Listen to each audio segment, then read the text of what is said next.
Hi, I'm Taylor, a veteran high school educator and coach for Poetry Out Loud with the University of Arizona Poetry Center in Tucson, Arizona.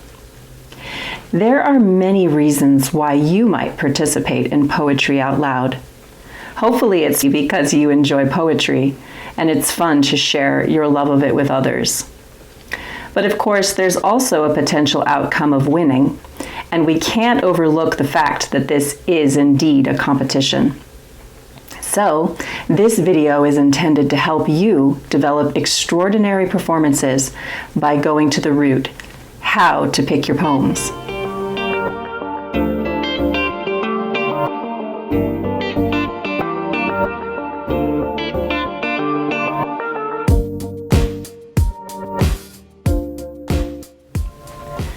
The first thing to be aware of when selecting poems is to remember that your performance is an act of rhetoric. Even though you're not composing and presenting your own original poetry, you are presenting writing with a message for an audience, and that audience is listening with an ear for how the poetry you select lands for them as persuasion. Perhaps you've studied rhetorical appeals in high school English or humanities class. Kairos is one of my favorite appeals because it concerns the timeliness of a message in a larger context of cultural conversation, emphasizing what's important or hot for listeners right now. Choose poems, if you will, that speak to topics relevant not only to you, but to the collective consciousness as well.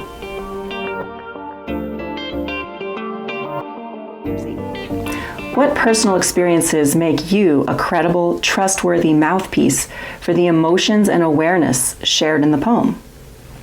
Draw on those experiences and identities as you select your poems. To make this thinking concrete and clear, brainstorm or list or free write about who you are in the world. Find poems that speak to topics close to your heart.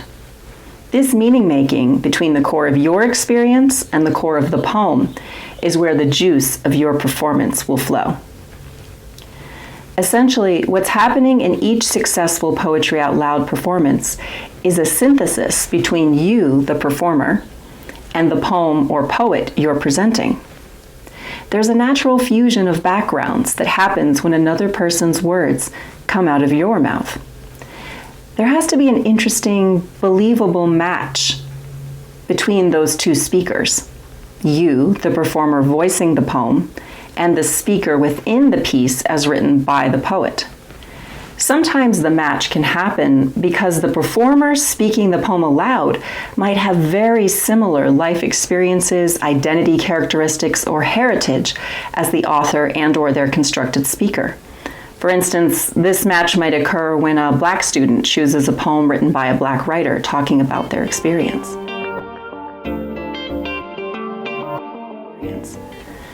But that simple one-to-one correlation between the identity characteristics of the speakers is not the only option. Unexpected contrasts can be equally compelling. Delivery that highlights a different interpretation of speaker identity or context than the poet originally intended can revitalize the meaning of, say, an older poem. For instance, Lewis Carroll's 1871 Jabberwocky, a playful poem about a feisty battle between knights, could instead be overlaid with grief that evokes modern outrage about contemporary street violence. Or a young gay male's recitation might intentionally subvert the heteronormative context of Anne Bradstreet's 1678 poem, To My Dear and Loving Husband.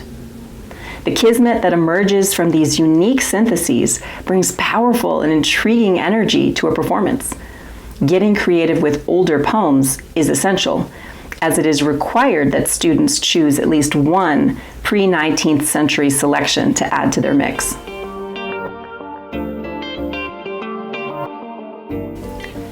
Another significant factor is to choose poems that others are unlikely to select. It may be hard to evaluate which poems are overdone. In this case, I recommend that you do a bit of research into the Poetry Out Loud video catalog. At the very least, I suggest you steer clear of poems that have been recently performed or won. Novelty is the spice of life, and judges will appreciate hearing poems that haven't been done recently. You also may want to consult with your teacher or coach, especially if they've done poetry out loud in the past and attended some recent competitions. Avoid poems that will be already well known by the audience. Poems that have worn a groove in people's minds will stand out a bit less than a poem that they've never heard before. Although there can be some magic that comes from choosing a well-known poem, but offering a very different emotional interpretation that still works for the poem. So use your judgment about what will be stale and what will feel fresh to your audience.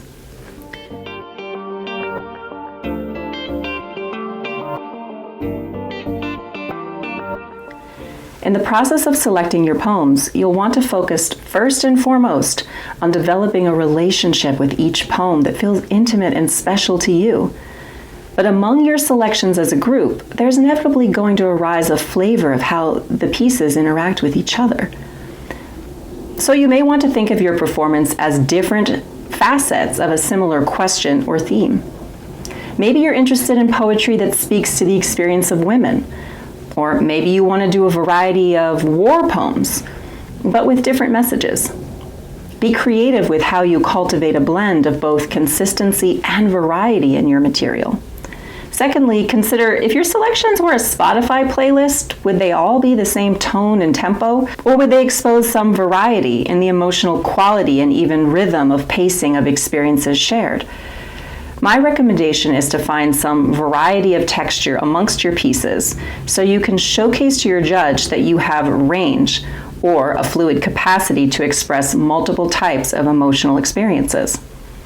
Though it all comes down to your creative and insightful interpretations of each piece, it does help if the feeling tones embedded within the structure of the writing itself readily allow you to express that range. This means you have to take time to analyze the poems you're selecting. Don't just pick the first 3 poems your mouse clicks on. Spend some considerable time dating each of your poems before you make a commitment to them. See how it feels to speak them aloud and to hear others, such as the author or other professional performers, read them, if it's possible to find that online. If there's anything about the poem that you find confusing, do your work to understand the poem. Look up unfamiliar word choice. Research reviews or articles about the poet's life or the historical context of the poem. Naturally, once you choose a poem and poet, you're going to start to get to know it and them a lot better. But if you start memorizing a poem without really understanding it, you may find yourself later with a memorized poem that doesn't bring a lot of life to your heart. And then you'll be in the unfortunate position of wishing that you'd given more care to your search. Evidence of your own understanding of each poem and your ability to make it make sense for the audience are huge factors in any performance's success. So make early and thorough research an important priority in your poem selection process.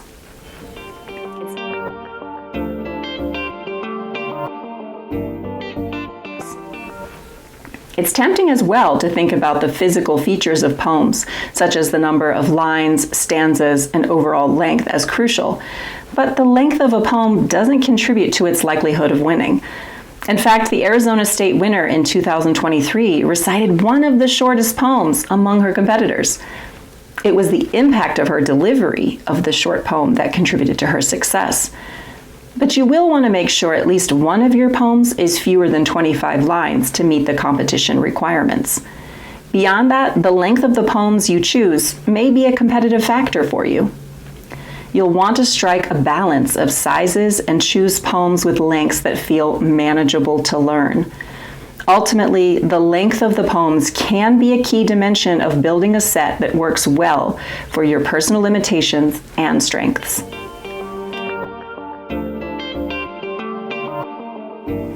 Finally, you'll need to select a delivery order of your poems, at least in the case of regional, state, and national competitions. School-level competitions typically require only one poem, but do check with your site coordinator to be certain. Regional competitions require the third poem only in the event of a tie, so you'll want to have one ready. Once you submit the poem sequence to the competition hosts, you will be unable to change it at the time of competition. Lead with your strongest piece. Rather than saving the best for last, start with your strength. Doing well in your first round will boost your energy and confidence for the rest of the performance. As well, you might think about your pieces as being in conversation with each other. If they were paragraphs of the same essay, for instance, what would be the most reasonable order to put them in? If that analogy doesn't work for you, then ask for advice from a friend or peer or teacher to get some input from others on their opinions about the best order of your poems. Or experiment with a random draw and see how it feels to go in the order suggested by luck.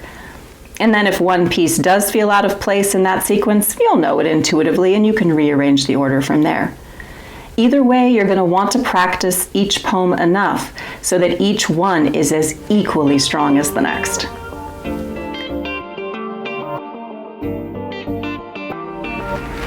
So, to recap the key points again. Number 1, develop an awareness of your persuasive power as a performer, focusing on selections that highlight both your credibility as a speaker and the cultural concerns of this time period. 2, select poems by poets that speak to, echo, or emphasize your relevant experience and identities. 3, choose poems that allow surprising and effective juxtapositions of the original intention of the poem's meaning and context. 4, choose poems that haven't been overdone and which relate to the others in your selection set in interesting, possibly thematic ways, allowing for a variety of emotional experiences to arise within and among your selections. 5, explore each poem with practice and research to fully understand it before committing to it. 6, consider poem length with an awareness of your practical capacity to memorize and connect with each poem, not as a measure of the poem's value. And last, 7, select a performance order using guidance from trusted mentors and your own intuition, leading with your most confident performance.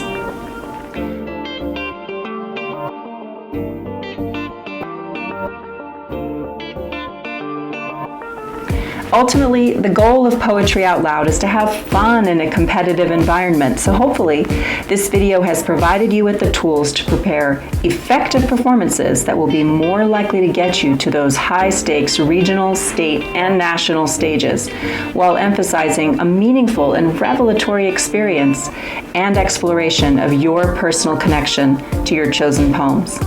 Enjoy, and thanks for watching.